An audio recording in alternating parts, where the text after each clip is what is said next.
ए काकाको अब ठिकठाकले कस्तो दिँदो रहेछ हामी हेर्छौँ है त। मासला मान्छे त म पनि ह्यान्डसम नि हो नि तर के गर्नु घरमा बुढी भएर मात्र हो। कसम हो गीत त ठिकै आयो है। मासला मान्छे त म पनि ह्यान्डसम नि हो नि होइन मेरो खिचिदिनुहोस् त ल मेरो खिचिदिनुहोस् खिच्नु न यता ए ल यता होइन खिच्नु मलाई यस्ता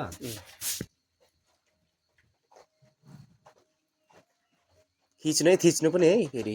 मान्छे पक्रिराख्नु पर्छ फेरि फोटोमा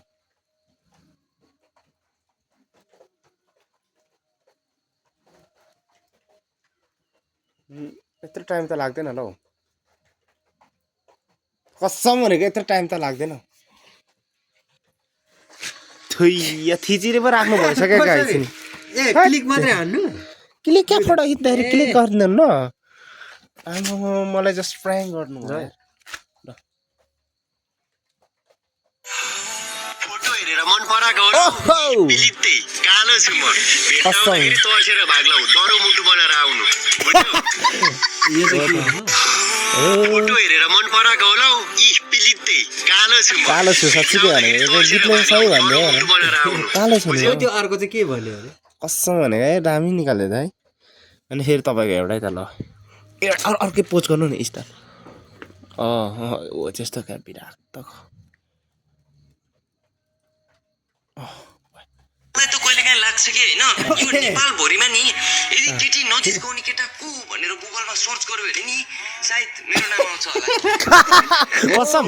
कहिलेकाहीँ लाग्छ कि होइन यो नेपाल भरिमा नि यदि केटी नजिस्काउने केटा को भनेर सरै दामी है भएर बस्छ नि लु मलाई पनि त एउटा कस्तो खालो यस्तोले गरिदिनु यो पनि पक्रिनु नि यता मलाई एउटा हातले दुईटा भयो मैले पादेकै थिएन साथीहरूले आधे पादे नुन चाँदे भनेर मलाई कस्तो आएको कि हात निकाल्नु पादेकै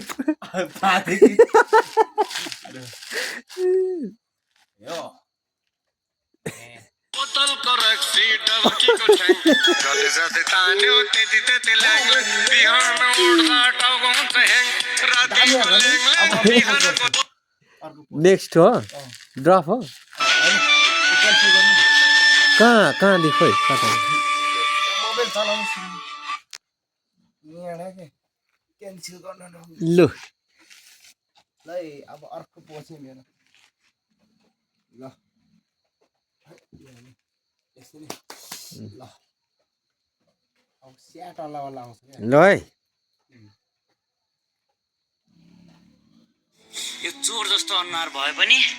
एउटा केटीको मन चोर्न सकेन यार।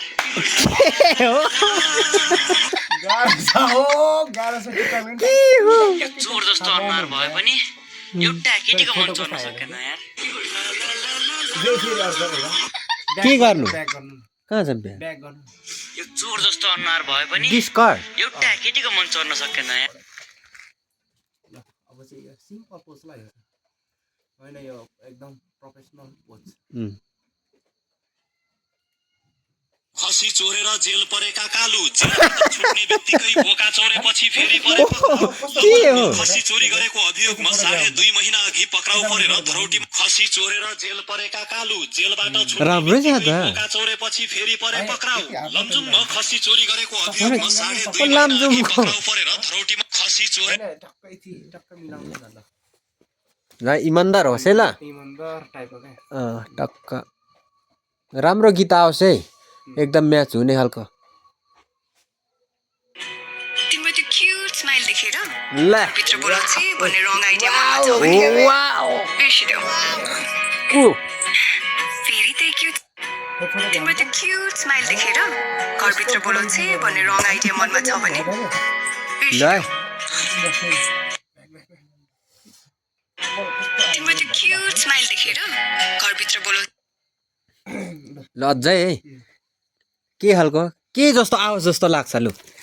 कुन गीत चाहिँ आवाज जस्तो लाग्छ अथवा कस्तो जस्तो आवाज पोचको हेर है अब जस्तो होइन। यो रफ वाला ल यो लु जस्तै के जस्तो आवाज भने त रफ चाहिँ जस्तै के जस्तोको रफ होइन एकदम फटा होइन एकदम फटा जस्तो आवाज जस्तो लाग्छ ल है त कपाल पनि ल है ल है आँखा तिखो तिखो बनाएर हो लु है त फटा जस्तो आओस् है गीत भन्ने कामना छ है यहाँ भतिजको हेर्नुस् न हेर्नुस् भगवान हेर्नुस् म त होइन हेर्नु छोड्दै अन्त भगवान तर म आज बजार निक्लिँदैछु अहिले नै मैले ओ यो पो फेरि राम्रो आयो ठ्याक्कै उल्टो छ है आफ्नो भनाइ हेर्नुस् न हेर्नुस् असम हो क्या गाई चाहिँ। छोड्दै अन्त भगवान तर म आज बजार निक्लिँदैछु तर यो त छैन के भयो लु अब के जस्तो आओस् जस्तो लाग्छ के जस्तो आओस् लाग्छ अब लु यसो गर्नु। जस्तै के सन्दर्भिक आओस् जस्तो लाग्छ कस्तो आउँछ अब जस्तो आयो पनि ठिक छैन यो खालको चाहिँ कस्तो आउँछ ल बेगाए पुराना लोहा टीना प्लास्टिक के जूता चप्पल शीशी बोतल टूटल फूटल बिचारी थ्रेसर ये तो कबड्डी वाला। ट्रक जीप मारुति कार गहना गुड़िया घर द्वार मकान दुकान हीरा जवाहर ए ल बेगाए पुराना फोकस कहाँ गर्ने हो ल अन्त अनुहारमै मात्र फोकस होइन ल के जस्तो आओस् जस्तो लाग्छ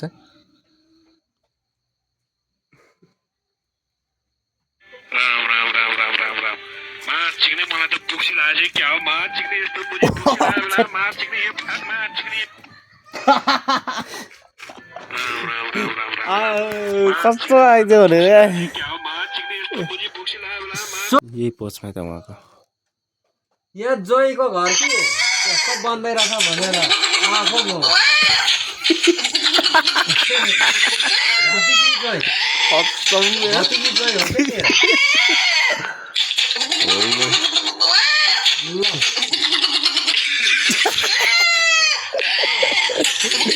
कागजको हेर्नु चाहिँ